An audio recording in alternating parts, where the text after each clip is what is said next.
શ્રી ગોવર્ધન નાથ કી જય. કલેવું મંગલા ભોગનું પદ લીધું છે આજે. સખીજનો, સુંદર ભોર ભયો છે, નંદાલયમાં વ્રજમાં ગોકુળમાં સવાર થઈ છે. આવો પેલા નંદાલયની સવારના દર્શન કરીએ. કેટલી રમણીય સવાર સખીજનો. નંદાલયનું આંગણું, આજુબાજુમાંથી ખડખડ વહેતો યમુના જલનો સ્વર, પક્ષીઓનો કલરવ, ગ્વાલાઓના ગાયને પુચકારવાના અવાજ, ગોવર્ધન પરથી આવતો ઠંડો શીતલ પવન, મંદિરોમાં વાગતી ઝાલર, શંખનાદ, ઘંટાનાદ, ગાયોનો રંભાવાનો નાદ, આ બધું જ મળી અને નંદાલયની સવારને એટલી રમણીય બનાવે છે કે શું કહેવું. એમાં નંદાલયની શોભા અને નંદાલયમાં યશોદા મૈયાના દર્શન. પીળી સાડી પહેરેલી છે, માંગ ટીકો સજાવેલો છે, ચોટલા અથવા અંબોડામાં માલતીના ફૂલ ખોસેલા છે, જે ક્યારેક કામ કરતા આમ તેમ ખરી જાય છે. મોટો લાલ ચાંદલો કરેલો છે, સુડોળ તન છે મૈયાનું, માતૃત્વથી ભરેલું મન છે. સાડીમાં કમરમાં ખોશી અને મૈયા દહીં વલોવી રહ્યા હોય ત્યારે પરસેવાની બૂંદો એના ગાલ પર ઝલકી આવે છે. એમાં મથનનો સ્વર અને મથન કરતી વખતે હાથમાં પહેરેલા કડા, બંગડીઓનો ખનખન સ્વર, ગળાના હારનો સ્વર, કાનના કુંડળ હાલક ડોલક થઈ રહ્યા છે. સુમધુર અવાજ છે અને કૃષ્ણને જગાડે છે. લાલા તનિક ઉઠ જા, ભોર ભયો, કલેવું કર લો. કલેવું કરવા માટે, મંગલ ભોગ માટે પ્રભુને યશોદા મૈયા જગાડે છે. પેલો નટખટ તોફાની ઉદ્મી સામે જવાબ આપે છે, મૈયા નહીં જાગુંગો, કલેવું ભી નહીં કरूंगो. મૈયા પૂછે છે, ક્યો રી કનૈયા? ઠાકોરજી સુંદર જવાબ આપે છે, मैया अब तक मेरो ब्याह नहीं कियो है, अब तक दुल्हनी नहीं लाई मेरे काज, नहीं करूंगो कलेऊ.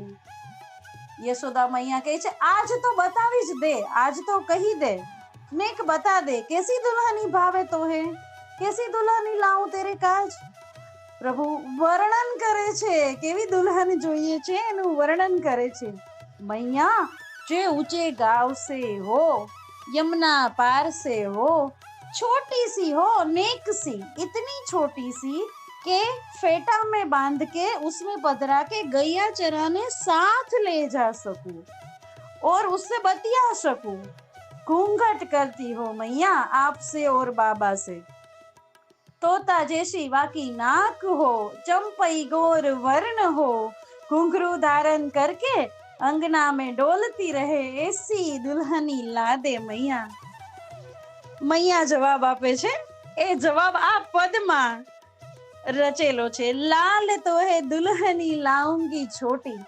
યશોદા મૈયા જવાબ આપે છે કે હા બેટા, હા લાલા, હા કાના, કનૈયા, તું કલેવું કરી લે, તારા માટે છોટી દુલ્હની લાવશું. ચલો બેગ અબ કરે કરો કલેવું. ચલો બેગ, બેગ એટલે જલ્દીથી, ઉતાવળ રાખીને. ચલો બેગ અબ કરો કલેવું. મંગલ ભોગ આરોગી લ્યો. શું છે મંગલ ભોગમાં? માખન મિશ્રી રોટી. યશોદા મૈયા સવારે મંગલ ભોગમાં દૂધ, દહીં, માખણ, મિશ્રી, 2 મઠડી તેમજ 2 લાડુ પ્રભુને આરોગાવતી. પછી કહે છે કે કલેવું કરી અને સ્નાન માટે કહે છે, ચંદન ઘસ કે ઉબટ નહાઉં, तब बाढ़ेगी चोटी. कृष्ण यशोदा माता ने फरियाद करता रहता कि मैया बलदाऊ की चोटी तो बहुत ही बड़ी है, मारी चोटी तो बढ़े ही नहीं. तो यशोदा माता ने कहता કે જે તને ધોરીનું દૂધ આપું ને, ધોરી ગાયનું દૂધ આપું ને, એ તું ઘૂંટડા ભરી ભરીને પીસ તો તારા વાળ વધશે, તેરી ચોટી બડી હોગી.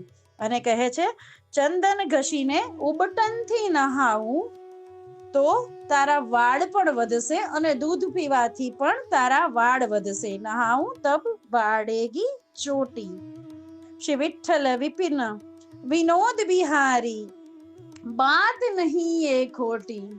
શ્રી વિઠ્ઠલ વિપિનની છાપ છે. વિનોદ કરતા બિહારીજી કલેવું આરોગે છે, કેમ કે એને ખબર છે કે કલેવું આરોગી લઈશ એટલે મારી ચોટી વધશે અને યશોદા માતા મારા માટે છોટી સુંદર દુલ્હની લઈ આવી દેશે. વાત નહીં એ ખોટી. મારી માએ કહ્યું છે કે મને દુલ્હની લાવશે. આવું સુંદર નાનકડા બાળકની મહેચ્છા દર્શાવતું, કાલી ઘેલી ભાષા દર્શાવતું સુંદર ભાવવાળું પદ, લાલ તો હે દુલ્હની લાઉંગી છોટી. શ્રી ગોવર્ધન નાથ કી જય.